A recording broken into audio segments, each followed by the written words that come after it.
I'm Carrie. I'm Toni, and we are Two Cranky Creatives. This podcast is brought to you by the Graphics Gang, our online community you can find at patreon.com/graphics gang. Paid members can also watch many of the unedited podcast video recordings. So what are we cranky about today, Nate and Salli? We are keeping this in the illustration world, correct? Because there are many things in the world that I am cranky about. But when it comes to illustration, I truly believe that cranky covers up my real emotions, fear, envy, imposter syndrome, so many other things. And I took a big look at this question because, you could just flippantly say, I'm cranky when and that. But no, I realize my cranky is, disguising many other things. Yeah. Yeah, I also had a hard time with this question because cranky isn't a natural response for me. I don't often go there. So I think it would be cool to sort of like alluding to what Salli just said, unpack that question and like get to the heart of, what is cranky and why are people cranky and what is there to be cranky about? I love that. And I love the idea of unpacking it. So everyone, today we are joined by Salli Swindell and Nate Padavik of Illustrators for Hire. They draw and cook, they draw and travel, etc. And before I go any further, let me allow you guys to introduce yourselves to everybody. I'm Salli Swindell. I live here in Hudson, Ohio, and I have been in the business of illustration for 46 years. And I'm Nate Padavik. I'm Sally's brother. We've been working together since the year 2000. We're both freelance illustrators. We started in greeting cards, and then we moved into illustration platforms like They Draw and Illustrators for Hire. And we work together every day, trying hard not to be cranky. Yeah, I love it. Well, I can't imagine either one of you cranky, to be honest. Oh, yeah. The interactions, like I've never seen either one of you, nothing but smiling. As the day goes on, we get a little darker as the day goes on, and as the day gets darker. So you caught us at a good time. Good. Yeah, we're doing this earlier in the day. Well, Salli, I really love what you said because, I agree. I get cranky. Maybe cranky might be my semi-natural state sometimes. I hate to say, but I tackle that with art. I actually channel it into my art and then I feel better as long as I can laugh. But I think you're right, Salli. I agree. And Nate, when you say that you're cranky or you feel cranky, I think it's really a great idea to think about unpacking what is that masking. So I don't know if you guys have any examples. I have plenty I could share, but I would love to hear if you guys have any moments where you're like, I feel cranky, and you're like, well, wait, what am I really reacting to? What is really going on here? Do we have 3 hours here? Unfortunately, no, but I hear you because we have a whole show about it. I mean, just this morning, for example, I am a person who needs to walk. I need to walk long, far, fast to actually think, clear my head, come up with new ideas, and be a better person. Well, we've had an ice storm here in Ohio, and there's been no walking. And I cannot circle the track at the fitness center one more time. So I realized this morning, I'm cranky. Yes, very cranky. But really, that was covering up what was starting to actually feel like depression, anxiety. Mm-hmm. I need to get out and walk. And I'm mad at the weather, but that's not doing any good. So my default is always to just create the most colorful illustration I can create to combat some of it. And maybe I've had too much espresso. Like a problem. But yeah, that's kind of, that was just this morning. Yeah. Yeah. I think there's, like you said, Sally, there's always something behind crankiness. It's not just cranky as a state of being. You were depressed because you live in Cleveland and the roads are a sheet of ice and you cannot do your morning routine. Oftentimes, I think crankiness is a manifestation of frustration. Mm-hmm. And so why are we frustrated? I mean, you have to look at every single problem and unpack those problems to understand what is frustrating you. To bring things back into the illustration world, where do frustrations often happen? And usually it's in a client relationship. So why do you become frustrated why does a client make you cranky? What is it about that client that is, frustrating one? And I think the frustration often comes from two different sets of expectations. Maybe you and the client have the same goal, but you're playing a different game. Or maybe you're playing the same game, but you're playing by different rules. And these are it's all about setting expectations.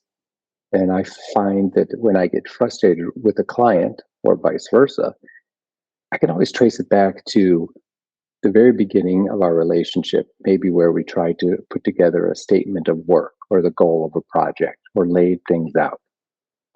Often when there's ambiguity at the beginning of a process, that stuff bubbles up in frustrating ways along the way, which causes crankiness.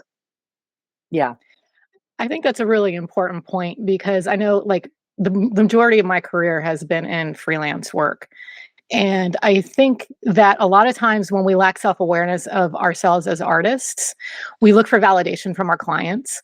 And in searching for that we're not always going to get it, right? Because especially in graphic design, where it's less about your artistic vision, it's more about, bringing what the client wants to life. If you're going into that, like I know as a writer, because I used to write romance novels before I did art. They talk about kill your babies. I never had a problem slashing my words. I was like, whatever, I don't care. Words can go. I never had that ego, but I had writer friends who like couldn't stand the editing process. It was like you were tearing their heart out.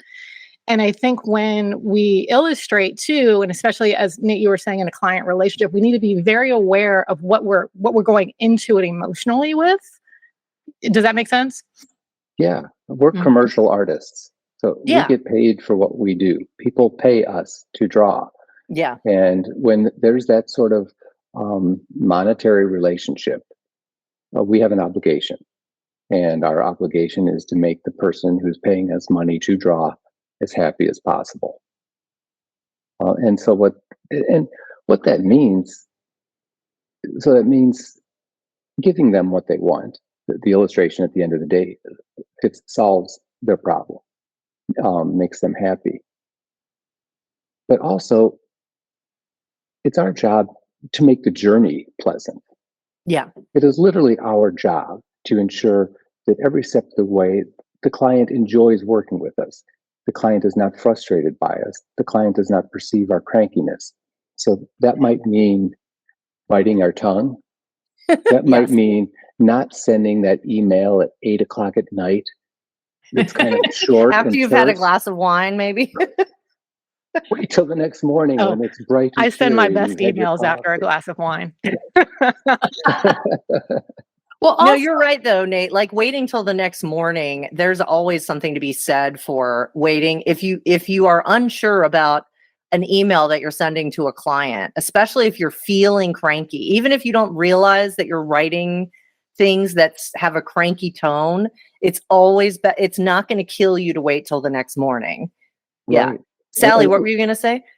Well, on the other side of that, beware of the email you send off at 8 a.m. because you're full of energy and you like, sure, I can do that. And then the next evening when everything's arrived and you're like, oh. Yeah. That's a super good point. And I think it goes back to like, we all, as creative people, we all have like our best hours. Some people are morning people, others are night owls. And those are where, so I think it's important for us to identify where our best hours are and use those hours as intelligently as possible. Or just be aware that if we're a morning person, it's not a good idea to send an email in the evening. Or or conversely, as a morning person, like Sally says, it's not a great idea to bite off more than you can chew because you're excited and over caffeinated. Yeah, no, I think that's important. Like my bosses, like I said, I still have a full-time job. They know 10 to 2. If you want me to get something done, get it to me between 10 and 2. I'll get right on it. After that, all bets are off. I'll get to it when I get to it. Yeah. Speaking of cranky emails, I have written my fair share of probably unintentionally cranky emails to past clients. It's been a long time. I think with age has come wisdom. But I have to say, I feel really lucky in the day and age that we are, where we have the joy of email, because you have time to think about what you're saying. You have time to bounce it off someone else, like a colleague. You have time to sit on it versus when you used to come into an office. I mean, I used to go into film industry offices. I would be cranky. Believe me, I was there 14 hours a day, 6 days a week. And I, would have lack of sleep and 50 projects. And I'm very agreeable. I mean, I never had any problems, but email gives us, you should take advantage. I think we should all take advantage of the joy of email. That is, if you're feeling cranky and you're going to send a cranky email, just wait. Just hold off for a few hours, because email does not require you to answer immediately. It's not a text. It's not a phone call, and it's not in person. So I would not call myself a cranky person. I have a cranky person. Like I have a cranky alter ego that nobody wants to meet. Where I kind of channeled all of that. I grew up I'm not gonna lie, I grew up a very angry person through lots of reasons, but got over that as an adult. And so I have an alter ego who comes out when I really need her. But I'm not like, I think there is a time and a place for a strongly worded email, and I don't think anybody should be afraid to send them. But I think people need to caution that no matter what you do when you write an email, that person is reading it through the lens of their own experience. No matter how carefully you worded it, no matter how many exclamation points and smiley faces you put in there to try and soften, when you're trying to be, like firm about something, because they're not doing what, they're not holding up their end of the bargain. You can't control how someone receives you, period. And I just think that's an important note. Yeah. Well, I think what we're talking about is communication. Yeah. Right. And how can we communicate with people? We can communicate with email. We can communicate orally over the phone, or we can communicate face to face. Yeah. I think face to face, that's doesn't happen so much anymore. But or as freelancers, it's a rare thing to meet face to face with a client. Mm-hmm. But so then you have to ask yourself, well, what's more effective? What's the best way for me to communicate, via email or over the phone? Mm-hmm. Personally, I would say 9 out of 10 of my clients I've never spoken to in my life, and I have hundreds of clients. It's all through email. I work best that way, and I find that most art directors work best that way. For one, you can like you've said, like you both said, you can double check your words, make sure you're clear, make sure you have the right tone, have a friend read it, but also it's something to refer to. Mm-hmm. When you're 8 weeks into a project and you're not sure about the scope of work, you might refer to an old email conversation. Yeah, which is impossible to do if you just had a phone conversation about a scope of work. That's interesting, Nate, because I've been freelancing since 96, however many years that is. I guess coming up on 30. My initial, whenever, everything is initially through email, but I always request a discovery call face to face, whether that's face to face in person or face to face over a Zoom or something like that. I have found personally that even that one, I'm a person, I'm a human being, makes it so much easier to navigate the rest of the relationship. Maybe that comes from I grew up in DC, and people can be real assholes there. I mean, like, just, people are like rude and rushed, and everyone wants to get something done fast. And I was like, I'm more than ones and zeros on a computer. Like, I need you to see me as a human being. And so I started kind of like insisting on that. Not, I mean, some things are not worth, but like some of my bigger projects, I'm like, I need a face-to-face with you, even if it's just, hi, how you doing? Let's chat about things. But then I document that call, right? So I never leave that discussion undocumented, because I think that's important too, especially if a decision is made during it. I'll follow up with like hey, just want to document what we said, and that way, it's there. But I think it's important because, I think people hide behind keyboards and we forget each other's humanity. And I know that personally makes me really cranky. I don't like getting nasty emails because you didn't read our contract very thoroughly. Yeah. Yeah. So. Well, I wanted to touch, oh, sorry, Salli. I wanted to touch on what you were talking about with envy and also depression and anxiety, but go ahead. I don't want to interrupt you. You start. Yeah, no, I will agree about the height of my freelance was with phone calls. There was no email, Oh boy, what dating myself. But we would have the nicest phone calls. And I ended up, I think, being much more passionate about the projects while talking to people, because the excitement about what they wanted, what I could bring to it, and then you're talking about other things. And I think maybe because these were greeting cards, the personal connection mattered just a little bit more. But yeah, I actually kind of miss those days. Yeah. But yeah, there is something to be said for really the humanity behind a project, because there is a person behind it. There's an artist behind it who's human, and there's a client who's human, and the client is usually excited about it. So therefore that excitement can be infectious. But yeah. Salli, when I was thinking about creating this podcast, the day that I was thinking about creating it, and I was thinking about Cranky, is because I was scrolling through Instagram like I have in the past, and was just feeling cranky scrolling and looking at other people's art. And, it was just, and of course my thought was, I'm cranky. And of course I was smart. I said, I'm going to stop doing that. But the thing is, that was me feeling inadequate. Oh boy. Here we go. Yes. This is the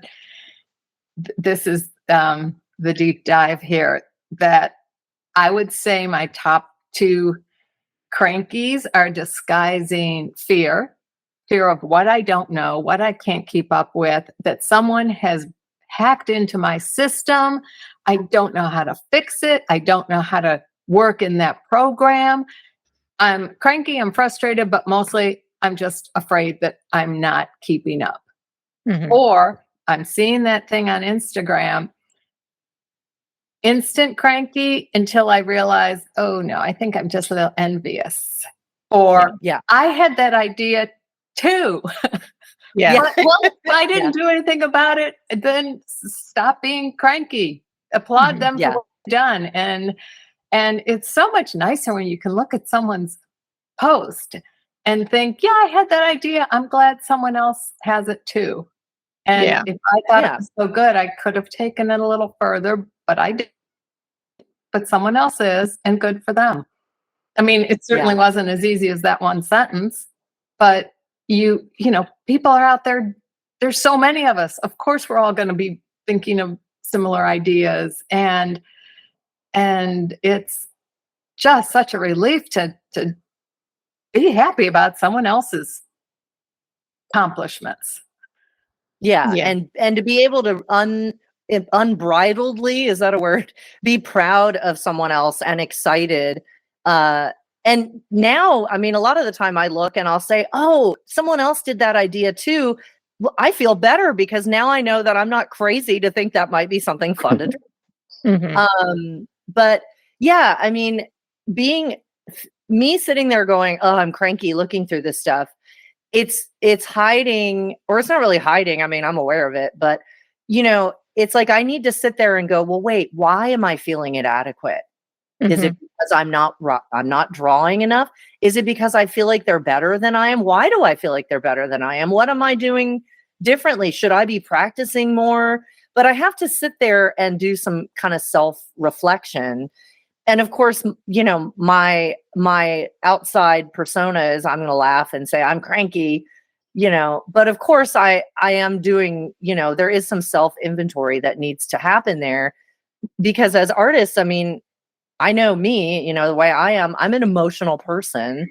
So I put my emotions and my soul into my art. So I should take stock of my emotions and think about, well, why am I feeling that way? And, maybe I should, what can I do to address that? Or maybe it's not as big of a deal as I think it is. That's a lot of it. I mean, when I say cross-check you're cranky, I mean, you can take it from like level 10 down to, that doesn't matter at all. Yeah. I'm done. Moving on. If I want to draw like that, then sit down and start learning how to draw like that. Well, and that's true. I think, to your point, Salli, that when we compare ourselves to others, we'll always see people.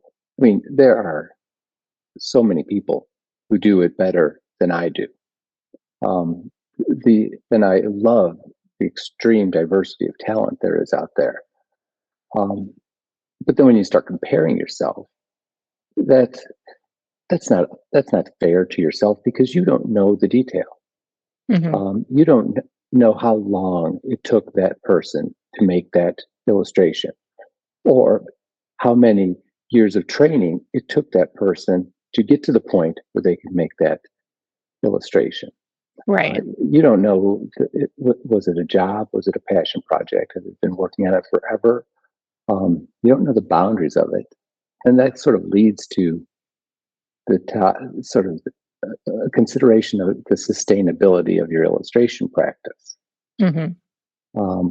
As freelancers, we don't have many of us do not have the luxury of spending hours upon days, or even weeks on a single illustration, especially if it only pays $400, for example. Right. That's not sustainable. So a $400 illustration takes about $400 worth of time to create. Right. So that's just one thing to consider as we're swiping through Instagram, the context of which everyone else creates this work. Yeah. I think it all comes back in the end, though. We've all said it kind of in different ways, which is self-awareness of who you are, as an artist. I think that, I think American culture specifically doesn't help, because we're not a collectivist society, we're an individualistic society. And, and then we're all slave to these algorithms, and things like that. And it plays with your mind, and it's designed to. And I think that gets lost in the conversation a lot, is that where we're seeing these things, whether it's on the internet, it's on, platforms that are designed to feature art, whether it's on, whatever, at some level, there's, like, I don't know what right word, but like a skewing, you know what I'm saying? And if you're trying to get external validation in any way, it's going to come out as, self-recrimination or anxiety, but it's hard because we create to express. And I think that's kind of like the dichotomy that comes with being a professional artist in any way, shape, or form, is that we create to express. And I'm not just talking about visual art, I'm just talking about all forms of creativity. And therefore, in the expression, there has to be an audience. Yeah. Right. And so that audience is part of the equation that goes into like creating the whole of being an artist, right? I mean, can you be an artist without an audience? Absolutely. You can never show a sketchbook. You can never do anything. You're still an artist. But I think that the visceral need to express brings the audience into the equation. And then if you're not and a lot of times it's just into the void because there's so much out there online. Yeah. Yeah. You know, and, you know, like it shocked me the other day. I had someone write me this really long message about an Instagram post of mine and how much they loved it. And I had shared it like a year ago. I forgot it existed. You know what I'm saying? But it's like, so like they saw something I did a year ago, you know, but like you never know when something's going to resonate, but you just can't rely on that. And I think that that's where emotional maturity, like developing that muscle inside of yourself as part of your creative practice, is so important, you know, because otherwise, yeah, you're going to stay cranky. But we've talked about it in freelance, but, you know, even if you're trying to get into a gallery, or if you're trying to, you know, I don't know, get licensed, like you can't be cranky with any of these people because all of your emotions are being vomited out in an email. You know what I'm saying? So like you have to be not inauthentic. I mean, like I'm never like Salli and Nate. I love you guys so much. I am never going to be at the level of cheerful you all are. That is not my personality. It's inspiring for sure. Short burst. You know, no, I have an off mode for sure. I have a mode where I'm like, I am taking myself out of the room, out of the day, out of the equation, because I can contribute nothing positive at the moment. I mean, I have learned to just step back, you know, leave the party, so to speak. You're only seeing little bits, but I did when you said something real quick, I thought of, you know, it's not Instagram's job to make me less cranky. Right. That's my job. Right. Yeah, absolutely. Yeah. Absolutely. Yeah. I mean, I think seeking validation externally in general, Mm-hmm. as artists, it's natural for us to do that, but that can definitely be a downfall that you have to be aware of. Yeah. Toni, something you said earlier keeps popping back into my head, and that's, you said nobody wants to see the cranky version of me. Well, that is, you've decided to do that. And Salli, you know when to leave the room. You know when to exit the conversation if you have nothing positive to add. Mm-hmm. Toni, you have evidently, I can't believe it, but a cranky side. but you've chosen not to express it. Yeah. And that is, I think that is a very important piece of self-awareness, that we all should have that little engine running at all times in the back of our head. And that even extends to what we choose to post on Instagram, for example. Yeah. If your Instagram account is your business account, if it's your freelance, if it's where you project your freelance skills, if your expertise as an illustrator, is that the right venue to also express general crankiness about the world? Is that the place to express negative things in your life? It might not be. Yeah. And why not? If one is upset about something, they have every right to express it. Right.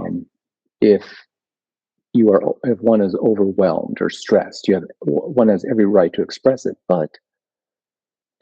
And consider the audience. If your audience is full of art directors, or even if there is one or two art directors in your audience, do you want an art director to know that you are overworked, stressed out, unable to come up with new ideas? Right. Do you want them to know that your creativity is drained, that you're having writer's block or artist block? Probably not. Right. Yeah. Yeah. Yeah, but isn't that kind of like the hard part of balancing, Nate? Because we hear so much about authenticity, right? And, and share your process. And it's okay to say that you know what's going on. And I think it all has its place, but I do think absolutely you need to consider your audience. Like, and I think if you're going to be, we're not going to talk about politics, I promise, with what I'm about to say, but like, if you want to have a political expression in your art, you have to think about, is this the right place to share it? And because it's going to linger, it's going to be there. And are you willing to accept where that's going to take you in your career? I maintain strict boundaries. I have personal accounts for everything. When I want to and even that, I'm like, because things live on the internet forever, you know what I'm saying? So but my personal is my personal, I will be authentic to a point on my business. I might be authentic about like this one was really hard to do, or I struggled to get this right, or, whatever in the process was going on. But I'm not going to get into my personal life on my business account. And I think that too many people, especially fledgling artists, are coming into this new, and especially in kind of like surface design, you have so many people, it's like a second career, or they're coming to it later on. They've left some other career and they're doing this now. And getting that mixed message of be authentic, but that doesn't mean overshare. Right. You have to be professional. Yeah. And part of being a professional is not airing one's dirty laundry. Exactly. Or editing. I like to think of it. Yeah. I have a very specific goal on Instagram, and I do like to kind of close the loop, close the circle. So if I've mentioned that this icy weather is driving me bonkers, well, how do I solve it with my art? How do I loop my illustration practice into my vegan beliefs, into my lifestyle, into, just kind of close the circle so I just don't leave people hanging with a very depressing thought. Because maybe someone will relate to, I can't deal with cold, dark winters either. So I always loop in how I have managed to kind of get through those. And maybe someone will say, I'll give that a try. Mm-hmm. Yeah. Yeah, I think that's you're important. turning it around and making it. I mean, that's really what the point of our podcast is there are things that are challenges that people may feel cranky about, or they think, even on the outside, even if it's masking something, they feel cranky, but there are solutions to these challenges. But we just want to make sure that people are talking about this stuff. Like we had an episode we did recently on our art getting stolen. Mm-hmm. And we kind of looked at it from both perspectives. If you accidentally are learning from someone and you accidentally end up doing some art that looks like theirs because you took the class and maybe posted something you shouldn't have, or someone actually legitimately just outright steals your art and is trying to make money on it. But it's stuff that happens to people, but there is a solution. There's always some sort, even if the solution is just handling it differently and trying not to be cranky about it, trying to let it go and accept that that's what happens and it's okay. Yeah. It happens to everyone. Yeah. But yeah.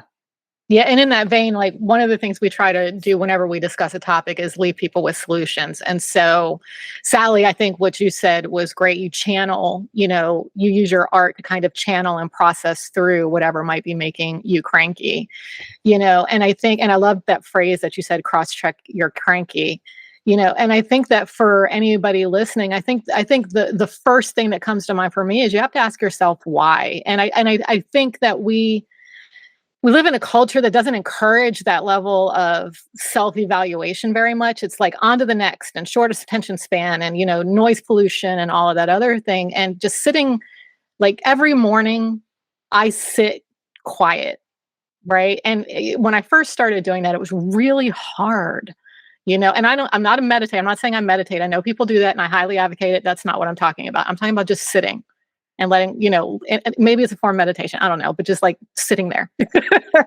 I'm not on my phone. I'm not doing anything. Sometimes I am petting a dog, but just, and it's a way of centering in the morning, but also it's very interesting to me to figure out oh, that's been bothering me because that happened 2 days ago. And that's the first thing on my mind, first thing in the morning, oh, okay, then that's really bothering me and I need to figure that out. And if you're being reactive in any way and it's making you cranky, whatever word you want to put on top of that, I think the first thing we need to do is we need to ask ourselves why. Yeah. Yeah. Well, here's so our mom growing up, if we were in a bad mood, and I was a super sulky little kid. I mean, I don't know how anybody put up with me. I was moody. I was sulky. I cannot see that at all, but okay. I know you can't, but I couldn't wait to get home from school and just go shut myself off and play with my Barbie dolls. So if we were having a bad day, our mom used to say, take that bad mood into the bathroom and have a conversation with the person in the mirror about it. So, She never told me that. well, because you weren't a pain in the ass little kid. He was 42 when she had Nate.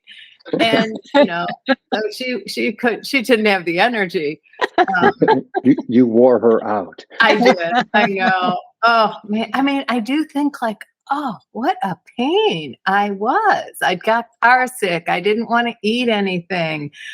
I colored in the lines. I spent many days in my coloring books really pressing on that crayon, coloring in the lines. But yeah, and I think I've grown up to think that most things, if something's going wrong, somehow it's my fault. It's not someone else's fault. It's mine to fix, and I don't often fix it, but at least I recognize that I don't blame the world, for what I'm dealing with.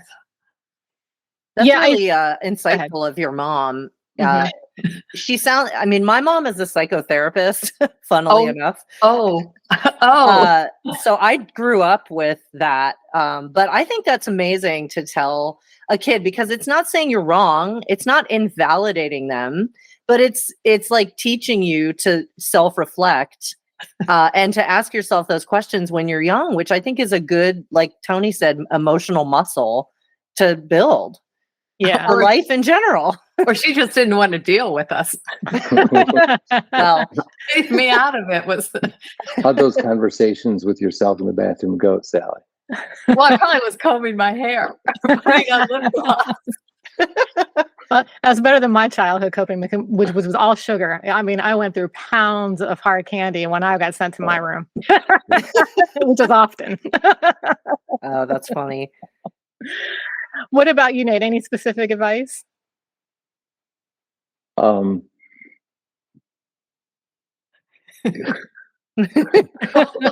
can I just quickly? I'm a people pleaser. Nate avoids conflict at all costs. So of course we get along. Yeah. It's how our business has flourished. Yeah. Well, and you kind of have to be a people pleaser if you're doing freelance work, because it takes a certain type of personality to want to do that. But I thrive doing freelance work and making other people happy and giving them a solution to their problem. So, I mean, I'm definitely a people pleaser too. I can relate. I'm not a people pleaser at all. I don't really. I'm going to be very. I don't really. Maybe that's why we do. I am. But I also don't avoid conflict. Like, people tell me I'm very confrontational, and I was that person who, like, in performance evaluations had, like, she's too assertive and she's too aggressive written into my performance evaluations. But wow, what I do love is solving problems, though, and I think that's where I find in freelance work, like, find that level of satisfaction. What I just tell people, like, I'm very blunt. Like, I'm a blunt, direct person, and, like, you can say anything back to me, I won't be offended. You know what I'm saying? And that usually, like, kind of, like, sets the tone. And then I'm usually nicer than they think, because I just told them I was going to be really blunt. So yeah, set those expectations there, Toni. you got to know who you are. Yeah, what it comes down to. So, plus, I live in Kansas now, and I'm from the East Coast. Oh, and, like, I don't know if you've heard the term Kansas nice. Oh my goodness. Yeah. It's hard. And, like, they're not joking about those goodbyes. Like, you want someone out of your house, you got to start half an hour before you want them out. It's going to take a while. Well, I'm in the South and it's the same here. So yeah. Yeah. But I don't know, Nate, do you have anything like you want to share about any examples, if you have any, of you felt cranky or you were like, wait, why do I feel cranky about this, or any kind of solutions? You don't have to, but you handle things in a very mature way and you're very professional. Obviously, I see you every month in our Illustrators for Hire meetings. So you obviously handle things with grace, but I can't imagine that nothing ever makes you cranky, at least for a moment. I guess one piece of advice, as you see me stumbling to come up with a solution or an answer here, I don't think really quickly on my feet. I will have a great answer to this question in about 15 minutes. No, that's fine. After we're finished. So the way I deal with that is I do try to avoid face-to-face or phone conversations with clients because I don't want them to perceive me as unprepared or unorganized or without an answer. That makes a lot of sense. So my default is email. Mm-hmm. If this whole conversation was happening through email, if it was a Q&A back and forth, my answers would be spot on, perfect. Mm-hmm. And that's the perception that I want my clients to have. And I know that by conversing through email, I can maintain that perception.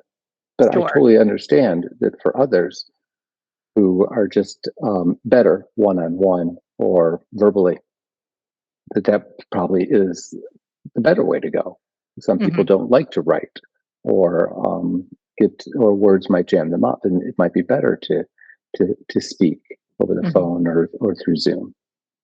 So I guess the takeaway is know yourself, know the best way, know your ideal form of communication, and try to go with that. Yeah. So Nate, you're depriving all of your clients of your voice. I feel like you could do like sleep meditations. You know what I'm saying? You do have a very relaxing voice. Incredible. Like when we do our Illustrator for Hire meetups, like I'm always like, because I'm usually just listening. I'm like, oh, Nate's voice is so calming. Oh, thank you. And he doesn't fidget, I'm the one moving in my chair, moving close, backing up, and he's so composed. And I would say when Nate sends emails, I used to be the emailer with the ... on, ... more. And I would see how Nate would say things in an email. So now when I write an email that I really need to pay attention to who it's going to and what it's saying, I filter it through how would Nate say this. And I can usually get rid of like 50 words. Nate wouldn't need this word or this word. But there is a very fine line between a professional email and just kind of a curt, rude, blunt email. Like there's got to be a little level of humanity in that email. A little bit, although I have to say it depends on who you're working with, because I have been working with a couple of German companies lately, and their emails to me are very short and very succinct. And there's no smiley faces. I am totally guilty of putting the little colon close parentheses thing still like it's the 90s. But I knew that was just the way they communicated, or at least that was common in their culture, to send very short, succinct emails that are like, this is the information, and not, hey, how are you? And thank you so much. And it would be nice that. And so when I communicate with them, I kind of return the favor.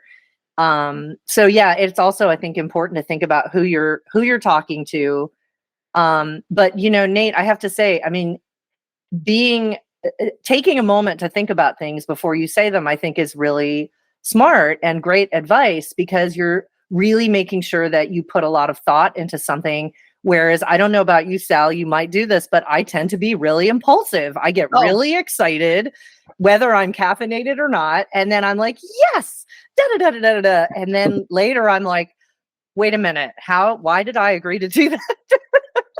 So I think there's definitely something to be said. I think that's great advice, Nate, to really, even if you're not naturally a non-impulsive person, maybe give yourself a moment to put some thought into responses. Yeah. Yeah, definitely important. Well, I think potentially this is a good place to kind of cap that aspect of our conversation. And so we'll do our hot seat questions. And Nate, I'm going to go with Salli first so you hear them. And I'm going to say, since you said you don't think, I'm going to give you some time. I'm going to tell you all of them, give you some time to think about them while I ask Salli the questions. So I'll just go ask ChatGPT. And I hope I love that. I can say some off the cuff inappropriate things. Let this not be the case. Okay. No, that's True. fine. These are This is a safe space, Salli. This is It's okay. safe. I do too. and these are designed to be fun. Our twist on it is that we're asking you your least favorite things, not your favorite things, your least favorite things. And it's going to be your least favorite color, least favorite font, and I'll do them again with you, Salli, but least favorite trend, and then least favorite medium or software. That's like the 4 questions. Okay. And if it's your least favorite, you can also do what we were talking about and share why. Maybe you have a reason that it's not because it's bad. It's just how it makes you feel. And yeah. Right. So, and like we used to do favorites, but then we switched it up at one point and it was funnier to do least favorite. So that's why we do least favorite. Agree. So, all right, Salli, your least favorite color. Burgundy maroon. Why? Is that like a scabby red? Or... Oh yeah. I don't look good in it. Let's just lead with that. I don't like Gabby with it. I don't think it looks good with any other color, especially navy blue and forest green. Okay. All right. The 90s called. Yeah. Goodbye. I used to wear burgundy like exclusively at one point in high school. So that's Burgundy funny. lipstick was my go-to as a 90s goth, but I to will this tell day. you now that I don't wear that color anymore either because it looks terrible on me too. I still wear burgundy lipstick. Sorry. Okay. It's all good. Least favorite medium or software? Oh dear. Photoshop. I can't figure it out. I don't understand it. I'm a Procreate Illustrator. Uh-huh. Yeah. I'll even try and do analog over Photoshop. It's Fair, definitely fair. there's too much stuff in there that can go wrong or that can be that can be But see, made a mess. It's the fear of it. I can go right back to I'm just afraid of it. Yeah. And afraid of what there's too much. I don't know how to learn it all. Okay. Yeah. It is a lot. So least favorite font. Oh, is it curls? What's the one? Yes. Yes. Oh, girl. We talked about that the other day. So bad. Salli, you are not the only one. I know I'm not. And I don't have great eye for font, but man, when you see it and it's not working, it's not working. Yeah. And it's overused and it's everywhere. And you can tell they did it on their own. And And it's not fun, everyone. It's just really not as fun as the name. Yeah.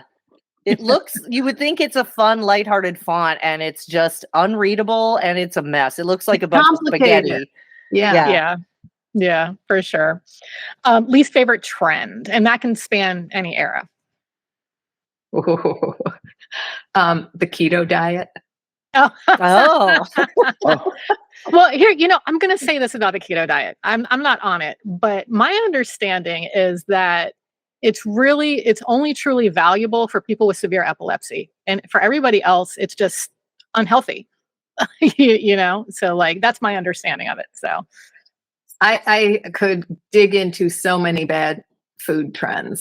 Salli, I'm going to jump in there with you as a fellow vegan. Thank you. And also animal rights activist. Yes. I'm not a fan of any diet, also for health reasons, that tells you to just eat meat because or first sticks of all, of butter on the go. Yeah. Carry a stick of butter. Yeah. Snack. Yeah. Hold on, you're being serious. A stick of butter for a snack? Oh, I've never seen that one. No, I mean that does crazy. remind me. There's a diet that says only eat steak, eggs, and butter. I don't even know how you're not going to end up like in the hospital. It's bad. Yeah. Okay. All right. That's like a whole different industry. That's a whole other podcast. All right. Are you ready, Nate? Thank you for that extra time. That was really Nate, what does helpful. ChatGPT say? Yeah. All right, Nate. What is your least favorite color? It's yellow, and Me too. it doesn't look good on me. And I've looked through my illustrations, and I rarely use yellow. Yeah. If I need that hue, it's usually a little more tangerine looking. Uh-huh. All right. Solidarity. I don't like yellow either. Least favorite medium or software? It's a stretch to say least favorite, but I really try to embrace Procreate, but because I tend to revise my work so much, it's not super easy to make revisions, pull and stretch points and vectors. So I do have a hard time with Procreate and the layering of it. I haven't been able to figure out. You're speaking Carrie's language now. I'm waving at you because I'm like, I see you. All right. Least favorite font? Curls was a super good answer, but I'm going to go with Papyrus. Oh. Because when someone chooses Papyrus, I mean, they think that they're doing the right thing. Yeah. They think that they're like the only person to use Papyrus, and and what's that saying about setting your teeth on edge? Or Yeah. I mean, have you seen the Avatar Papyrus thing yet, Nate? I don't know. You would know if you knew what I was talking about. You would know. I'll send it to you. So for anybody listening, I think it's Ryan Reynolds, or I forget who's in it, but it's basically like a commercial or like a trailer, but it's basically saying like the person who designed the Avatar logo used Papyrus. And then I guess it's Ryan Reynolds is like, why you didn't even kern it? And then they like go to the graphic designer's house and they're sitting out in front of the house and he's like yelling, why? I'll send it to you. It's definitely like Papyrus Avatar. You will fall out of your chair laughing. Send that to me too, Carrie, because I'll put it in the show notes for everybody. Great. Least favorite trend, Nate? Like the viral croissant. I'm not talking about a specific croissant, but like when a bakery makes a good croissant and it goes viral, and then suddenly there's a line outside my favorite bakery to get a croissant that I used to enjoy just stopping in and picking up. Yeah. That reminds me when the cronuts went like wild. Yes. Yeah. And I don't know if I'm more upset about just the nature of things being viral, or the fact that people will then stand in line for just a croissant. Yeah, it's almost like you're saying the viral, the almost unwarranted or fake hype around things that gives things, maybe lifts them up a bit more than is reasonable. And it trickles down to your daily life. Yes. Okay, can I have one more trend? Sure. Yeah.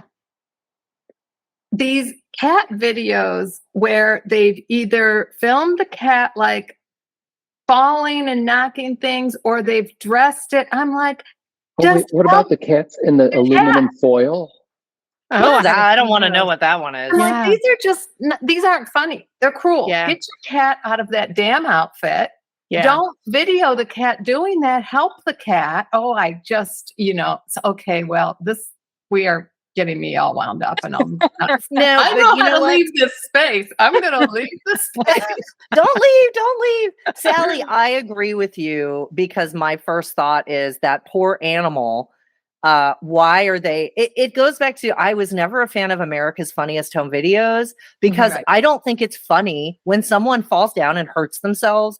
Much less do I think it's funny when an animal against their will is being put in a position where they're scared. Remember the cucumber pickle thing? Yes. Yes. It's just, it's cruel, and it's at their expense. And I agree with you 100%. I haven't seen those videos, but I do agree. Like the place where I get my nails done, they used to run these prank channels, And like, and then finally I was like, I need you to change this. And like now when they see me coming, they change it to like the Game Show Network. Cause I'm like, I can't watch that. It's cruel. It's like my heart breaks for some of these people. I know. I mean, So- Jackass was okay because they did it to themselves, but that's about it. Cool. Well, Nate and Salli, thank you so much for joining us. And before we let you go, we'll start with Nate, or start with Salli rather, and then we'll have Nate, but tell people where they can find you specifically. I definitely show up every day on Instagram, and my handle is Salli Style, SalliStyle. Thank you. And I do have, a big profile on They Draw. I'm on Illustrators for Hire. I have a website, and Nate is currently helping me build a new website for my vegan food illustrations. Oh, nice. Cool. Excellent. Cool. All right, Nate, where can everybody find you? We're changing the URL to vegan food illustrations now. To be determined. I'll check in with you. Okay. It's like, that's not the domain I parked, Salli. In the email, I sent on October 3rd. Hence documenting those conversations. So My virtual headquarters is at my domain, natepadavik.com. awesome. And Nate's also on Illustrators for Hire as Yes. well. Awesome. Well, thank you so much for joining us. We've really enjoyed chatting with you. Oh, this was really nice. Thank you for having us. It was an honor. You and I'm leaving not cranky. Oh, Yay. I love that. Good. Well, thank you guys. And yeah, that was really nice to chat with you. If you're loving this podcast, don't forget to hit that subscribe button so you never miss an episode. And while you're at it, we'd love it if you could rate and review us. Your support helps more people discover the show, and it keeps us going strong. Thanks for tuning in. It means a lot. I'm Toni. And I'm Carrie. It's okay to be cranky. In the meantime, keep creating.